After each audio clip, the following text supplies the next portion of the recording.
Sumamos hoy a nuestro diálogo habitual con Juan José Sebrelli en nuestro programa Aguafiestas a uno de los escritores más interesantes de la generación intermedia, Guillermo Martínez, que acaba de publicar una novela cuyo título ya tiene resonancias espectaculares, diría yo, y llamativas. Yo también tuve una novia bisexual. Vamos a los auspicios, enseguida Juan José va a hacer un panorama general de Guillermo y después al curso habitual del programa.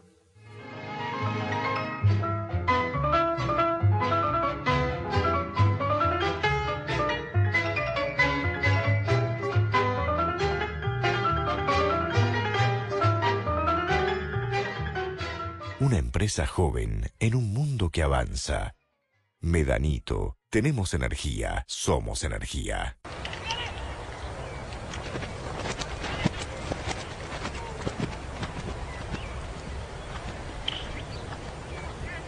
Créditos hipotecarios del Banco Ciudad. 20 años cuota fija y los últimos 3 años de regalo. Informate 0822 20400, www.bancociudad.com.ar o en cualquiera de nuestras sucursales.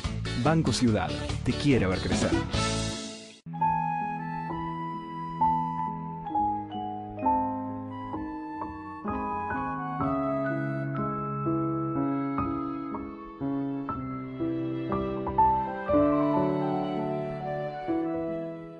UCES, la excelencia, un compromiso. www.uces.edu.ar. En Telefónica creemos que el primer paso para poder es siempre querer, es no detenerse nunca y abrir nuevos caminos que vayan más allá de la comunicación. Porque estar más cerca tuyo es estar más cerca de lo que querés. Telefónica.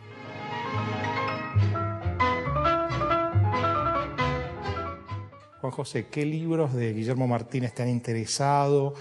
¿Cuál es la temática que querés ahondar? Bueno, Guillermo es ocupa un lugar bastante original, bastante único, yo diría, dentro de las letras argentinas, porque es un científico y al mismo tiempo hace literatura de ficción. Me hace acordar al respecto una frase de un autor que justamente también Martínez va a tratar, que es Borges, que decía: la ciencia y la imaginación no están reñidas, sino que más bien se complementan como la llave y la cerradura. Bueno, además, más original todavía es que aplica la ciencia a su literatura y en novelas policiales, lo cual ya se hace más original. Yo soy muy lector de novelas policiales, es un género que me ha apasionado toda la vida. Y trataba de ver dónde podía ubicarlo a Guillermo. No está dentro de la línea enigmática inglesa, ni dentro de la línea negra norteamericana. Tal vez un poco se podría ubicar más en el thriller televisivo por razones de edad, ¿no? Y sobre todo yo creo que la incidencia mayor es una vez más Borges, el Borges de La muerte y la brújula. Ahora, hay un libro sobre todo, que es el libro que lo catapultó a la fama, que es Crímenes imperceptibles, donde se vincula muy bien, en forma muy original, las matemáticas con el crimen. Hace una relación entre las series lógicas de la matemática moderna con los crímenes seriales. Y una segunda comparación entre el teorema de Gödel y la imposibilidad de comprobación de ciertos crímenes, algo que haría de cada detective y de cada juez, en cierto modo, un discípulo de Gödel, ¿no? Eso me parece que realmente son dos cosas sumamente originales. No sé qué podés agregar. Me gustaría que pudieras agregar algo a esta relación, que es lo que a mí me interesa, entre ciencia y novela policial. Novela en general, ficción en general y novela policial en particular. ¿Y dónde te ubicarías vos dentro de las corrientes? Sí, bueno, en principio yo diría, para matizar un poco, que Crímenes Imperceptibles es mi tercera novela, y en novelas anteriores, si bien aparece la matemática, aparece enmascarada bajo, digamos, las ropas de la filosofía, ¿no? Tengo una primera novela que es una novela fáustica acerca de Roderer, una segunda novela sobre el mundo de los escritores, que es La mujer del maestro, y en la única novela en realidad donde aparece la matemática así en todos sus ámbitos y personajes y con algo de las teorías, es en Crímenes Imperceptibles. Con esto quiero decir que de ningún modo tengo un proyecto... Y en tu ensayo, Borges, no, por y la supuesto, matemática. en Borges, y tengo además un sí. libro que se llama Gödel para todos, sobre también, específicamente sí. los teoremas de Gödel. Sí, pero en Quiero el decir, libro de en la Borges ahí se ficción- vuelve a juntar la ciencia y la literatura. Claro, claro. Lo que quiero decir es que no tengo para mi ficción un plan de combinación con la matemática. Creo que es un costado que ha sido importante en mi vida, ha sido mi profesión durante muchos años. La matemática me dio también una forma de mirar el mundo, y me parece interesante incorporar algo de eso en algunas de mis ficciones, pero de ningún modo es algo yo quiera convertir en mi sello o en un programa estratégico general o un género. Bueno, la última novela que acabo de escribir justamente habla de un profesor de literatura en español, y ya no aparece nada de matemática en esta nueva novela, sino que va por carriles de la novela erótica o la vinculación entre vida privada y acontecimientos históricos. Ahí planteaba algo Juan José, que era: si un teorema no puede resolverse, quizá tampoco el crimen pueda resolverse. Bueno, esa es de algún modo la metáfora que hay detrás de la incorporación de las ideas de Gödel a la novela, ¿no? Esto lo digo porque en la Argentina particularmente, en los últimos años, ha habido una serie de crímenes que dan cuenta justamente de la imposibilidad de resolverlos aparentemente. Casi se puede decir que se sabe quién es el asesino, pero no se lo puede apresar porque por falta de pruebas.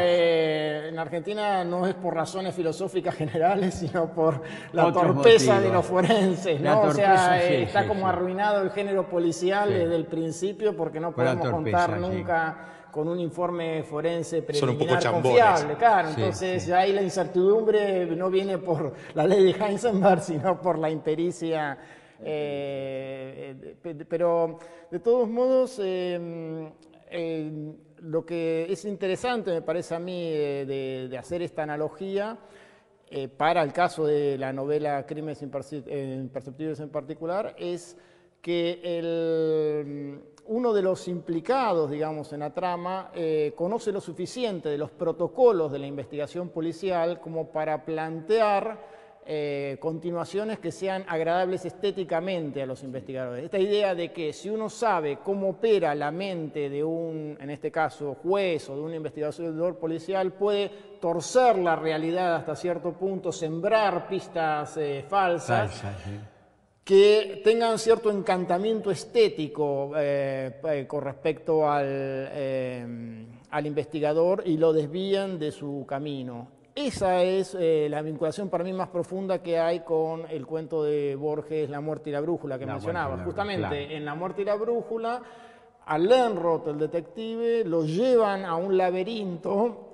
al que solo él accede por su clase de inteligencia. O sea, el criminal sabe de qué forma piensa el detective y actúa en consecuencia para llevarlo a una trampa, ¿no? Cuando publicaste La muerte lenta de Luciana B., una novela para mí arrolladora, que tiene una vinculación bastante nítida, a mi modo de ver, con el tema de la justicia, trata un poco el tema ese de la justicia. Hablamos después de eso y me dijiste: ahora vas a ver que voy a publicar un libro de cuentos. Sí, bueno, esa era Pero la intención, ¿no? ese libro de cuentos no apareció y apareció ahora esta novela, Yo también tuve una novia bisexual. Bueno, en realidad el libro de cuentos, que lo voy a publicar pronto, el título es Los reinos de la posición horizontal. Son cuentos de sexo y muerte.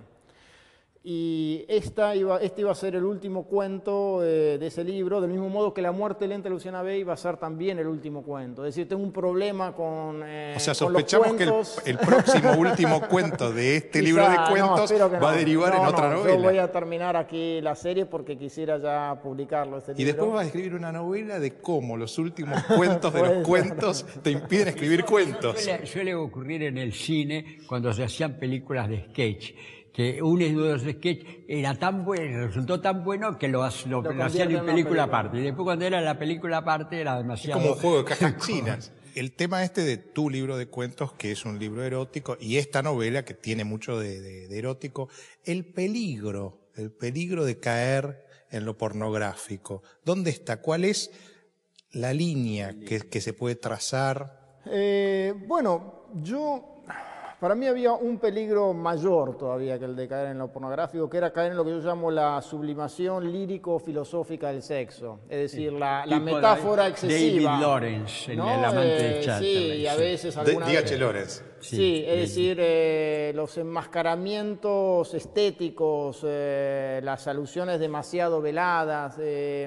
Hay pocos escritores, me parece a mí, o en mi experiencia como lector, que logran tratar al sexo de la forma en que yo percibo, en todo caso, al sexo. Encuentro con pocos escritores una correspondencia. Muy es muy difícil. difícil Bueno, hablar de recordemos sexo. que en el caso este que mencionaba Juan José de D.H. Lawrence, la novela fue censurada, Sí. cortada, mutilada y después, recién muchos años Y después, en, salió por supuesto, en entera. realidad es pero una idealización del sexo, una Claro. cosa muy Bueno, lírica. Pero ahí se completamente. Con justificaba el housekeeper. porque Sí. eran los primeros intentos, entonces era natural que hubiera subterfugios, alusiones.